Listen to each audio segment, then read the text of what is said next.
Assalamualaikum warahmatullahi wabarakatuh. Baiklah anak-anak ibu, sekarang kita masuk kepada tema 3, subtema 1, pembelajaran 2. Anak ibu, ada banyak contoh benda di sekitar kita.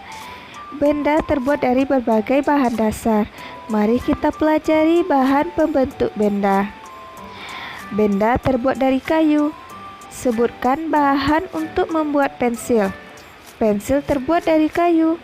Di sekitarmu banyak sekali benda yang terbuat dari kayu. Beberapa di antaranya adalah meja, kursi, dan lemari. Kayu juga digunakan untuk membuat benda kerajinan, misalnya patung dan figura. Kayu adalah bagian dari pohon.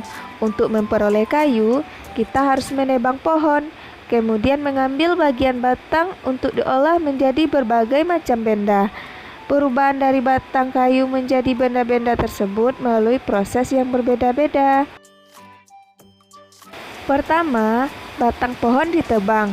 Batang pohon yang telah ditebang disebut kayu gelondongan atau log.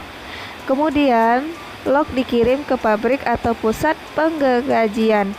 Pengiriman log menggunakan angkutan khusus seperti truk melalui darat atau kapal melalui sungai. Setelah itu, log dipotong-potong sesuai keperluan. Untuk menghindari jamur dan serangga yang dapat menyerang kayu, maka kayu perlu dikeringkan. Cara hanya dengan dijemur. Kayu dijemur sekitar 2 hingga 4 minggu. Setelah dijemur, kayu siap diolah sesuai keperluan. Kayu dapat dipilih menjadi bahan dasar benda. Mengapa? Karena kayu mempunyai banyak keunggulan. Keunggulan kayu adalah mudah dibentuk. Beberapa benda yang terbuat dari kayu jati dapat bertahan sampai puluhan bahkan ratusan tahun. Kelemahan benda berbahan kayu adalah tidak tahan api, sehingga mudah terbakar. Namun, ada beberapa jenis kayu yang mudah terserang rayap atau serangga lainnya. Nah, tugas anak ibu yang pertama yaitu menjawab pertanyaan berdasarkan wacana yang telah ibu bacakan tadi. Yang pertama, berapa lama waktu yang dibutuhkan untuk pengeringan kayu? Kedua, apa keunggulan benda yang terbuat dari kayu? 3. Apa kelemahan benda yang terbuat dari kayu? 4. Tuliskan contoh benda yang terbuat dari kayu. Nah, ibu buat di buku latihan tema ya, nak.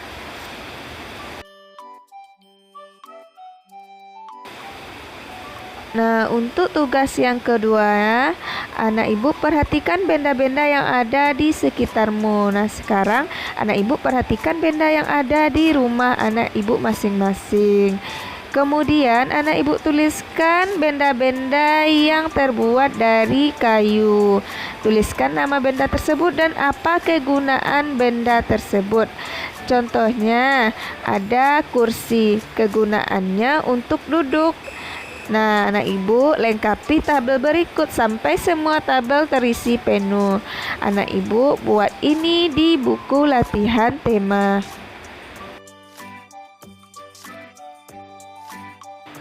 Nah, anak ibu simaklah ibu membacakan teks berikut ini.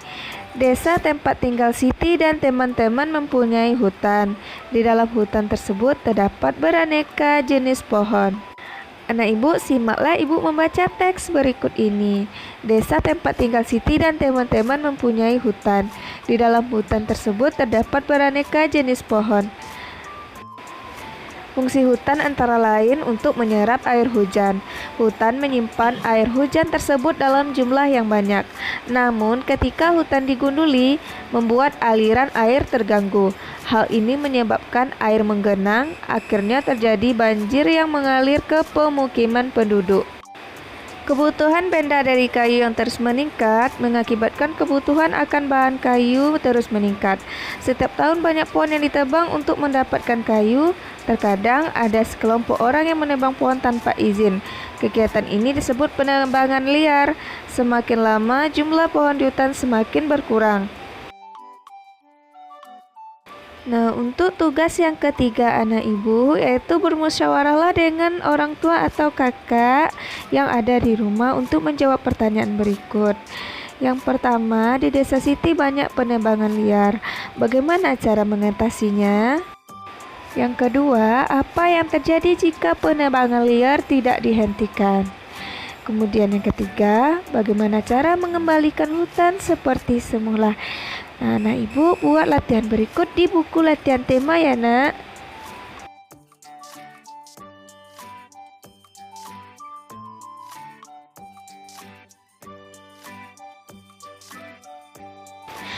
Nah, tadi anak-anak ibu telah melakukan musyawarah.